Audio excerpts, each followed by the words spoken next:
শেখ হাসিনার বিচার কেন্দ্র করে ট্রাইব্যুনাল নিয়ে বিরূপ মন্তব্যের অভিযোগে বিএনপি নেতা অ্যাডভোকেট ফজলুর রহমানের বিরুদ্ধে আদালত অবমাননার অভিযোগ এনেছে প্রসিকিউশন।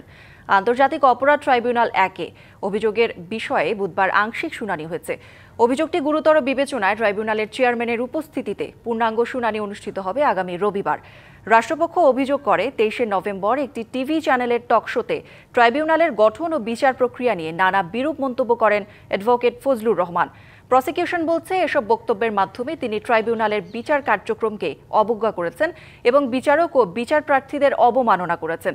প্রসিকিউশন জানায় এই ধরনের অভিযোগে সর্বোচ্চ শাস্তি 1 বছরের কারাদণ্ড। আমরা শুধু কোর্ট নিয়ে উনি যতটুকু কথা বলেছেন সেটুকু ট্রাইব্যুনালের সামনে পড়েছি, আর এছাড়াও আরও অনেক কথা উনি যেটা বলেছেন সেটা ট্রাইব্যুনালের বাজিয়ে শোনানো হয়েছে। আর টোটাল 49 মিনিটের টকশোটা আমরা ট্রাইব্যুনালে দাখিল করেছি। আমরা সুনির্দিষ্টভাবে শুধু উনার উপরে এনেছি, কারণ এই কথাটা উনি বলেছেন।